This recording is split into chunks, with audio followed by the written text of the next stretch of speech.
corruption with the goal kick, and he passes it out to Avarice. It's now Avarice on the ball. He plays it infield to Greed. Greed back to Avarice. Justice comes in with the tackle, but he evades Justice, and now it's Avarice down the line, and now it comes to Treachery. It's Treachery on the ball. He steps inside. He evades Righteousness. Tackle comes sliding in, but on he goes, and it's Treachery, and he passes it now back to Greed. Greed over the top for more Greed, and it's more Greed down the line. He's cornered. He's cornered by Retribution. Retribution comes in, but he misses the ball entirely, and now more Greed's down the byline, and he pulls it back, and it's Capitalism with the header, and it's saved by Jeremiad. What a save yet again. Nothing is getting past this man. Unbelievable, Andy. I can't believe what my eyes are showing me. High, wide, and not too handsome. Nothing is getting past that fella today. Jeremiad, golden gloves. Nothing gets past Jeremiad. And listen to those fans. Jeremiad, Jeremiad, Jeremiad, Jeremiad, Jeremiad, Jeremiad, Jeremiad, Jeremiad, Jeremiad, Jeremiad, Jeremiad. Football fever has well and truly gripped the nation. We are in the midst of Euros 2024 being held in Germany, and it would seem rude, would it not, to revisit the Games Gone series. If you haven't already listened, Games Gone Part 1 is available. You might want to refresh your memory there. And as it is the Euros, we want to talk about international football, really. Tournament football, the expansion of the tournament, the fixture congestion, and just the increasing greed and avarice that is taking to the pitch. But Jeremiad is here. We are protecting the goal. We're ready and willing to put everything on the line to block that. Make that last-ditch tackle that your nan couldn't afford. The Euros particularly represents what I feel was sort of the first foray into this unsustainable expansion of football. How so, Tom? Well, traditionally the Euros was a 16-team format, 4 groups of 4. Top 2 from those groups would go through straight to the quarters, then the semis, and then after that, typically the final. Overall, that is quick maths, 6 games that you would need to win, or play at least. You'd have to win the final 3 to win the tournament. 2016, they then upped it to 24 teams, which doesn't really work as a number. No. In terms of dividing it into rounds. Top 2 from every group, there's 6 groups of 4 now, the top 2 will go through, and then the 4 best placed third teams, best third place teams, third place best teams. It doesn't even, none of it makes sense. The teams that finish third but aren't the worst ones get through still, so there's no jeopardy, and it's a bunch of bullshit. And then we have a round of 16, then the quarters, then the semis, then the final. So it's more games, which equals more cha-ching money. But less bang for the fans' buck, crucially. Less quality on display in those matches. So this is an issue that the Euros highlight, but it's an issue that's affecting football in a wider sense. Endless fixture congestion. We're men that don't like to waste time, and you look at the football calendar these days from January to December, or from March to March, even from September to September. However you might cut it up, whether you think yourself Gregorian or not so Mauryan, there's just endless matches all the time, and it's constantly being added to. Typically, every other summer you would have a major tournament. Now, with the introduction of the UEFA Nations League, that crops up every now and again, which is really just... I'd forgotten about the Nations League. That says everything. It's such a forgettable tournament. There's no merit to it at all, but it was created for this exact same reason, to fill the vacuum. There is a great demand. In the business sense, FIFA, UEFA, the organising bodies, the governing powerhouses just wish to create that ample supply at no respect to the quality of their product. And next summer, it's going to be the UEFA World Club Cup, isn't it? Which obviously is a club level tournament. But again, typically club seasons have been growing longer and longer. So the summer break is even more important. Whereas we're seeing now that that's just non-existent. It's being eaten into. Players aren't getting a break at all. And this, on the back of this season in particular, what we've seen is just an insane amount of injuries for most high-level teams that are, playing these extremely congested fixtures. And the audacity when the FA not too long ago announced that one measure they would do to address this and to free up space in the calendar is to scrap replays at a certain level in the FA Cup, therefore harming lower level teams that could gain greatly in a fiscal sense from those matches to try and help out the bigger teams. 100%, and it's just watering down the product. Yes, it's more games, but at what cost? It's, as you say, there's more injuries, therefore the quality of the game reduces. And it's you can have too much of a good thing. By the time you get to the start of the season, you've missed football a bit. But if football's happening all the time, there's no space to breathe, there's no space to miss it. And it's not just, it's the Euros has expanded, the FIFA Club World Cup now, the actual World Cup itself. Yeah. The next one is going to be 48 teams, I believe. Wild. Played across an entire fucking continent. For next season's Champions League, Europa League is going to be expanded. Europa Conference League, which was only introduced as a competition a couple of years ago. It's absurd. Other competitions now are having to adjust to this and think, well, great, we've got to scrap FA Cup replays because there's simply no room for some of these teams. For the top teams, if they progress in all of these competitions. And then you got the Olympics this summer as well. Yeah. I remember there was that summer, I think it was Pedri of Barcelona, only about 18, and he played for Barca throughout the whole season, played for Spain at the Euros, which were in the 2020 Euros, but they were in 2021 because of COVID, and then represented Spain at the Olympics in Tokyo. And there was that image of him, and he just looked, it was like a sort of 1,000-yard stare. He'd aged about 10 years, 18 going on fucking 40 at this point. And I was fucking feel sorry for the lad. He looked like a sort of pack mule that had just been kind of whipped into exhaustion almost. Yeah. And that's what we're doing now. And look, people might say, they get paid a lot of money and all like that, but at the end of the day, they are still people, and we're actually putting them at risk. And I know some of the players' unions again on this, and they're talking about suing FIFA. When you consider all of this that we've sprinted through there, really, from one goal mouth to the other, it's dizzying. And I think further underlines the statement that could not be any truer, Tom, that the game has gone, right? At the outset of the last episode, the initial Game's Gone, where we focused on the dramatisation of football, I asked you where it's gone, Tom. Has it gone, Tom? And where's it gone? And we're getting closer, folks. Today we're bringing you some of those answers. We've been hard at work. We've got our research assistants. We've got our fingers in pies. We've got our pinpricks in pumps. Like a football pump? Pinprick? I don't know. What's wrong with it? We've got our scouting I'm dying team. on air. Our scouting team.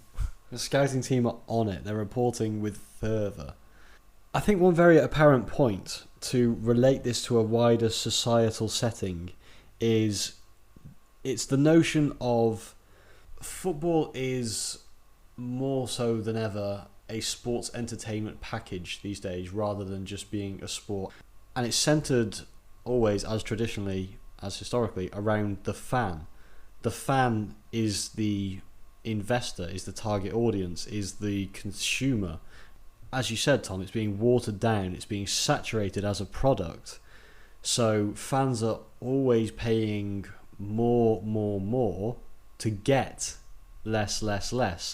Part of that is, as we've discussed, there are more matches on all the time, but actually the enjoyment that you as a fan get out of that is less. Because for one thing, how realistic is it to follow all of this football all the time? The classic David Mitchell sketch. Every single day that becomes more prominent, that sketch. It's just golden. And I think there is a bit of a sickness in modern society, is very much linked to the throwaway culture and the damaging environmental conscience that companies have, is that notion of everything is built to be destroyed. So, for example, you don't want to sell a customer one iPhone, you want to sell them 10. that they're going to buy the first one and you're going to load it with all these great features, but then next year you've got the next one and it's got even more features. Yeah, I completely agree. I think it's as you say, football is now a product more than anything, more than a sport. And the thing is as well, it's like what you mentioned there about the start of that point about the fans being the consumer and the fans being the sort of heart and soul of the game, right? I remember like throughout COVID and they were having the games behind closed doors. Yeah. And all the rhetoric was about sort of like football's nothing without fans, right? That was like the mantra, you know, football's nothing without the fans. And it's like as soon as sort of the pandemic was over, we got the fans back in the stadium. It's like, right, straight back to fucking over the fans. We'll lube you back up and put the long dick of greed and avarice straight back up your ass and fuck you over again. You know, bend you over the fucking sideboard, the advertisement board, and just pow, pow, pow. You know, just fucking go for it. That's what's happened to the fan. The fans are being fucked every day by these corporations. I think on the last episode, I bandied out that statistic that, like, you know, it costs like now, like, to watch everything live, it's like 700 quid easy. That's just to watch it on TV. That's not even to go to games. But the fans are the ones that ultimately lose out, and that's the worst thing, because then they've got to pay to see more games as tournaments are expanding, and not just expanding in terms of the actual amount of games, just in terms of the geography as well. So the next World Cup is going to be across the US, Canada, and Mexico. Yeah, you know, the travel costs and journey and everything involved in that, you know, for the average person, that's insane. Particularly if you follow a team that progresses at least to like the quarters or something, that's going to cost you so much money to follow around. And then the World Cup after that, it gets even worse. That's in Spain, Portugal, and Morocco, and then they're playing like a couple of opening games in Uruguay because it's like the centenary year of the first World Cup, which was held in Uruguay. But it's like, well, if it's so important, that centenary, why not just host it in Uruguay? And I know this is going to happen. I can see it happening already, that there's going to be that so-called 39th game with the Premier League. They're going to start playing games overseas. They've already did it with the Italian league in Serie A. They played the one of the cup competitions. I think it's like I can't remember what it's called now. It's basically like the sort of Italian version of the FA Cup. Coppa Italia. That sounds about right to me. And they played the semi-finals and the final in Saudi Arabia. And it's like, that. What about the Italian fans? Yeah. You know, what about the fans that are there, you know, season in, season out, supporting their teams, paying money, turning up to the stadiums? You have to give up a lot to follow your team. You have to miss events. You have to, you know, travel costs. And the fans give up so much. And it's like, right, well, you followed them all through this competition, but now we're at the semis and the final. We're going to just play that in Saudi. That cool, guys? You don't mind? I mean, you can come. You can fly all the way out from Italy to fucking Saudi Arabia, the middle of the fucking desert. Who the fuck wants to go there to watch a football game? And I remember seeing this on Reddit and people were just saying it's shit. The stadiums were half empty because actual Saudi Arabian people don't really care that much about football. It's all for money, and it's gearing up. The 2034 World Cup, Saudi Arabia's got an absolute free run at that. FIFA is now sponsored by an oil company, Shock, which is a Saudi Arabian company. Yeah. Even this Euros, I keep seeing adverts everywhere that is like visit Qatar. Of course. Shock. Where was the last World Cup? Qatar. Not to I mean, let's not begin on that. We're having, you know, talking about fixture congestion, slapping a World Cup in the middle of winter. The first time that's ever happened, by the way. Ever. I mean, Raphael Varane, as an example, literally played the World Cup final, lost, obviously, to Argentina. And then I think, was it maybe 4 days later? He's playing against Burnley in the League Cup. Absolute insanity. You know, I know this man has paid a lot of money, but to sort of go through the emotion of losing a World Cup final... A lot of the players did kick up a fuss about it, and rightly so, but ultimately one thing that we often forget is players actually have very little power in a situation like this. Players often aren't outspoken and brash about things because it's their job to not be, and they all have their fingers in these pies. They're all getting financial gain from certain measures, routes, facilities that we would otherwise think, should they really be engaging with that? You've already heard me moaning about this, Tom, and this is a complete tangent, but Jude Bellingham, right, the leading light right now, isn't he? He's had a great season. He's 20. He's got the world at his bloody feet. A couple of weeks ago, I saw him on a Lucozade advert. I thought, that's odd, because he's not really shown any penchant for that, for wanting that sort of celebrity status, or you don't get the sense that he needs to do that. And I think it's last week at the time of recording this that he's now become the face of Kim Kardashian's new underwear brand. What in the hell is wrong with football where a player like him, on the money he's on... It definitely further adds to how the game is certainly going. Is it yet completely gone? Don't know, but that's a perfect example.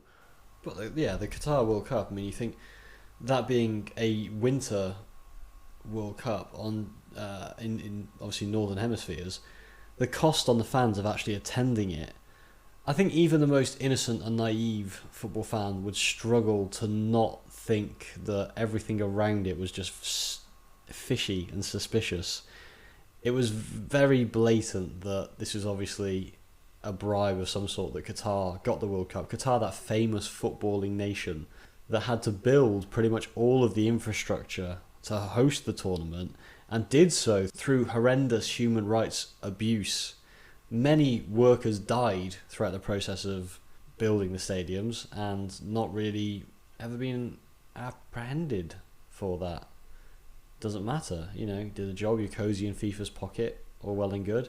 But again, it was an example of the fixture congestion, because there was a sort of winter break in the Premier League schedule and stuff like that, wasn't there? But it was very disjointed, and there wasn't really, as you say, for some players, it was a matter of days. Yeah, and let's not forget as well, it just wasn't a vibe. I mean, no, it's a very... Do you know what I mean? One of the things about, so I watched the first Euros game, the first England game on Sunday it was, against Serbia. And it wasn't a great game, but I went to a pub in Sheffield, and everyone. It was quite a nice evening. Everyone's out in the beer garden. I'm just wearing a shirt. Everyone's drinking beers, G&Ts. The weather's nice, and that's part of it. That's part of these tournaments. You associate them with summer. It's right, the weather's good, the football's on. You're out in the beer gardens or whatever it is, and you're just having a good time. Who the fuck's going to go in a beer garden in winter to watch this shit? No one. It was also building up to Christmas. I mean, when was the final was the 23rd of December or so, or 22nd, something like that. It was insanely close to Christmas Day. Yeah. And it just didn't feel right. It was wrong. And I remember for ages FIFA said, "Don't worry, we'll have it in summer. All the stadiums are going to have industrial air conditioning, it's going to be fine." And everyone was like, don't know, you sure? It's 40 fucking degrees minimum every fucking day in summer over there. You sure about that? And they were like, nah, it'll be fine, and then maybe a year or two before the tournament, they were like, actually lads, yeah, shock horror, we can't host this tournament in the middle of the desert in the summer, unfortunately. Gonna have to do winter. You ever seen Office Space? Yes, actually, we watched that recently. This is my Bill Lumbergh impression of FIFA. Yeah, so I'm gonna need you to go ahead and play the World Cup in winter, okay? And if you could just not complain about that'd be great. Thanks, guys. Wow. Yeah, I think that actually might be the career move for you. I am killing it with the impressions. Great movie though, and I think that ties in as well. Somewhere there's an Office Space Games Gone link. I know there is. With Qatar as well, and you mentioned it's quite a bold claim, Andy, to say that Qatar didn't get that World Cup on merit. To say it was well, I will live to be shot at. Well, there is a chance, an outside chance, that some corruption may have been involved, that some money's exchanged hands, and again, I think like that's probably the worst thing as well. These institutions like FIFA, UEFA, the Premier League, etc., that are kind of running the game into the ground, that are kind of like, you know, flogging the horse until it literally can barely run anymore. They themselves are just these like such corrupt and dodgy institutions, and then they have the nerve to hit back at people. I remember there was that bizarre fucking speech by the head of FIFA, Gianluigi Infantino, where he was like, "Today I feel gay. Today I feel like an immigrant." And it was like, what? Because obviously a lot of like the World Cup kind of criticism in Qatar was the fact that they're not very pro LGBT. Yeah. Obviously with the, as you mentioned, the immigrant workers and things like that. And it's just like, what the fuck are you on about, man? Like, I'll agree to an extent that I think a lot of the criticism came too late.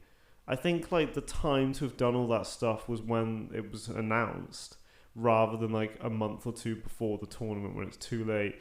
I did think like some of the stuff coming out, was like, well, it's easy journalism. It is, and it's just sort of like, you know, you had like the Germany team kind of putting their hands over their mouths. It's just sort of like performative activism. It doesn't really do anything. The Australia national team at that time, they put out, I'm sorry, I'm going on a bit of a tangent here, but they put out like that whole fucking video, like condemning, you know, Qatar's treatment of workers, condemning their laws around LGBT people. I'm just like, well, who the fuck are Australia to get critical? Look at the way they treat their indigenous population.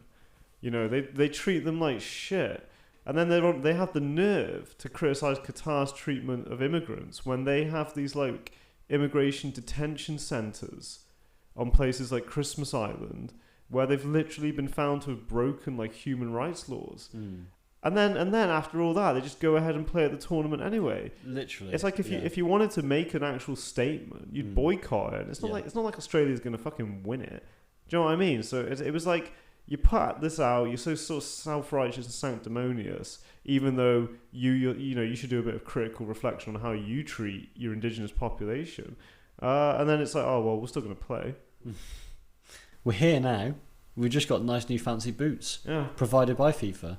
So exactly, it baffled me, but that was a bit of a tangent. But yeah, like with the corruption of these institutions, it just sort of like annoys you that then they then get defensive when anyone dares criticize them. It's as black and white as these are profit-oriented organisations. FIFA famously will claim they're not for profit, but that by this point there's so much documentation proving otherwise, and the amount of money that's changed hands, and any company that's registered in Switzerland, the kind of amnesty that they have the right to is unfathomable. So they'll never really be tried for anything properly. So we should definitely set up Jeremiad PLC in Switzerland. On it. Anyone that's listening that's Swiss, hit us up, get us out there. And get us to Basel. We love Shaqiri. We fucking do, and get our bank accounts set up in the Cayman Islands or somewhere like that, you know. Yeah. Safety net. Wherever Sepp Blatter used. But these organisations, they have welfare duties that they should enact, both for the players, the actual people responsible for delivering their product, for creating the moments that bring the fans in their droves. You know, fans rock up to games wearing the shirts with the players' names on the back, but it's a middleman existence, isn't it? You know, you've got these seedy middlemen that don't know anything about the sport at all, that just see it. I mean, Sepp Blatter's a great example of it, isn't he? He was a marketing man initially with FIFA. That just see it as this great cash cow. They shirk their duties in terms of genuinely caring about the welfare of the players, but on the same hand, actually having a degree of consideration for the fans. I would be interested to know if there are many football fans out there who do think that actually, what are you complaining about? We're getting more, there's more football to watch all the time. Because I think some people might think that. In a way, it's almost comforting, isn't it, to think that There are some weeks throughout the club season that Monday to Friday there is a match every night, if not one or two, you know, and then there's games on the weekend as well. And personally, as we said earlier, it's dizzying, isn't it? It's too much. It's strangling. But I don't know. For some fans, is it just a wealth of opportunity to sit there and just watch mundane dross because they themselves are mundane dross, and you're drawn to what you know. Yeah, I think it's those sort of the plastics generally, the fans that like TNS. Yeah, those sorts of fans who don't go to the games, probably don't even live in the country. Do you know, it's the kind of fans that whenever a Euros tournament starts, all of a sudden they're watching England and you're like, I've never heard you talk about football before in your life. And they're like, yeah, but Grealish is great, isn't he? Like, mate, he's not even at this tournament. No, calf merchant. Absolute calf merchant, yeah. That really frustrates me. That's a tangent and a half, but you get these, and I understand why it happens. You know, something is popular and everyone's talking about it, therefore there is a value on me knowing about it. I must keep up with current affairs and the football, and it's the day trippers, man. It is the day trippers, yeah. You go to Stonehenge and you see everyone turn up just to see the sunrise in the morning. Ain't no way there was that many people there when we got there in the evening. Ain't no way. But there they all were in the morning, and every single one of them is holding a phone aloft to capture that glorious moment. Isn't that strange? It is. I know this is a theme that has come up a few times in Jeremiad about a general Americanization of culture, products, traditions, etc. I didn't really know this because one of my friends, he's a big baseball fan.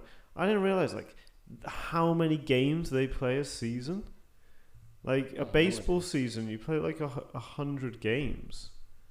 Really? Yeah, it's the same with basketball. Like in the final, the basketball, you have the finals, and it's like best out of 7.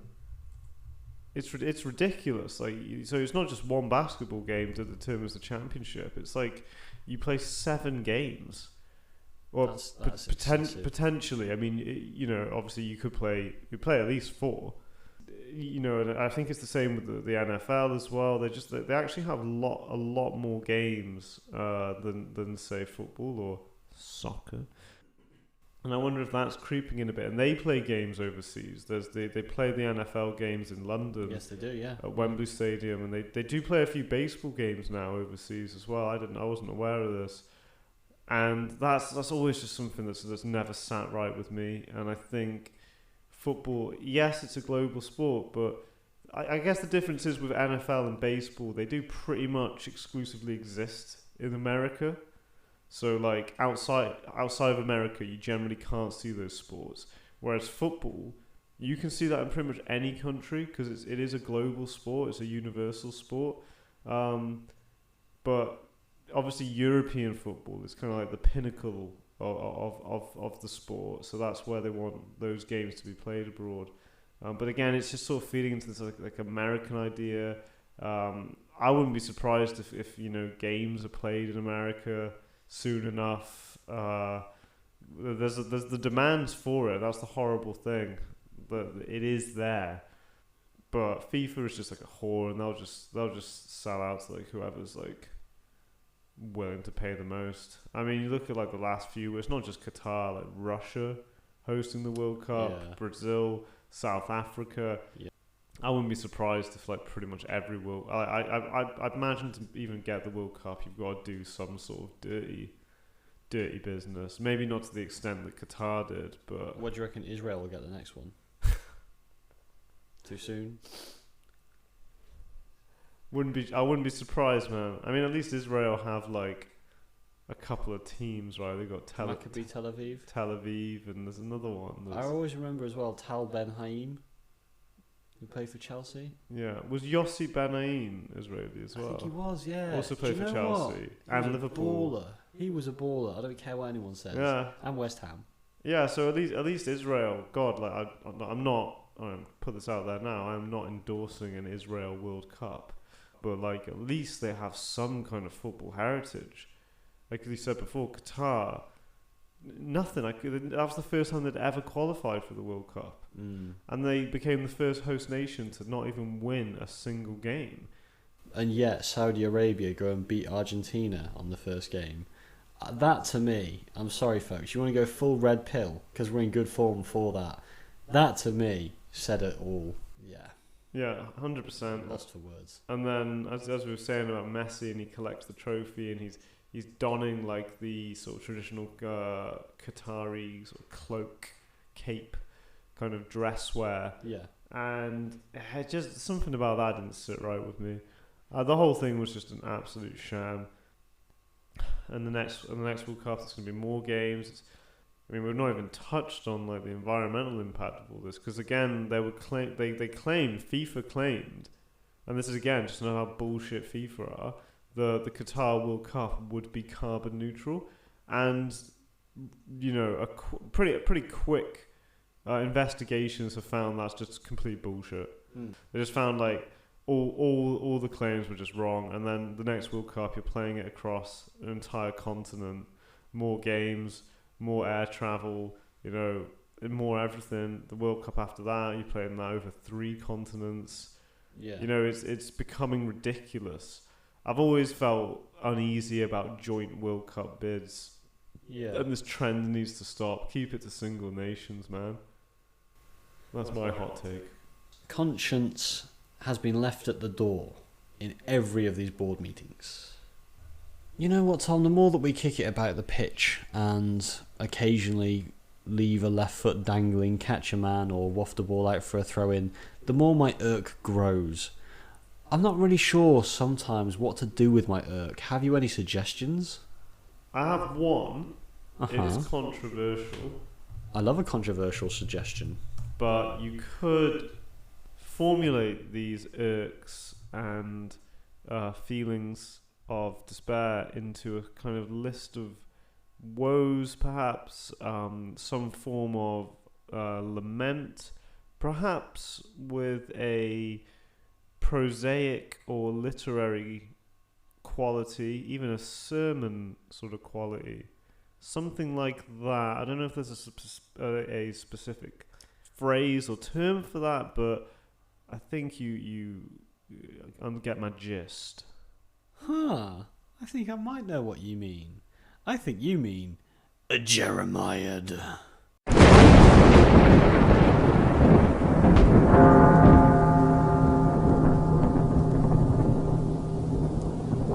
Back of the net, more like stack up the debt. It's no exaggeration to estimate the cost of you supporting your beloved Reds this weekend comes in at an arm and a leg. Your choice now, pal, right or left. We can swipe it quickly or gouge it insufficiently, just as has been done to the card operating as the noose in your pocket. Forget a yellow card offence. This is multiple match ban territory, referee. Trust in the screen and it'll set you free. 90 minutes after 90 minutes of non-stop, constantly escalating ecstasy. Invest your life in it and marvel at the diminishing returns you increasingly earn. There's no shatter in this glass castle, just the next upgraded version to churn out. Forever better than the last, but not as groundbreaking as what's to come. No matter how you split it, a season just wasn't long enough. So an overload was born. In Avalanche we thrive. Drown them in saturation, then polish off the rust that is to become the typical football experience.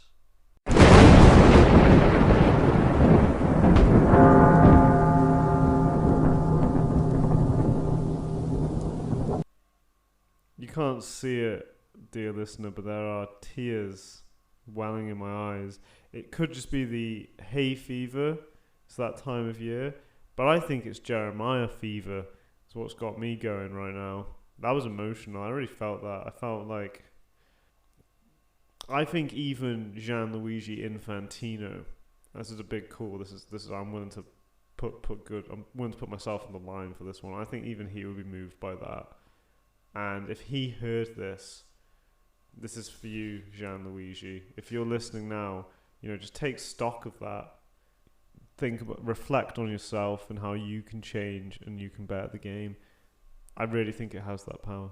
I do. You think it could correct the freefall of game being gone? I think that, yeah, that could be game resurrected right there. Game resurrected. What a way for us to sign off. Leaving the listeners with hope. That's what we do. Aren't we such kind folk? Yeah.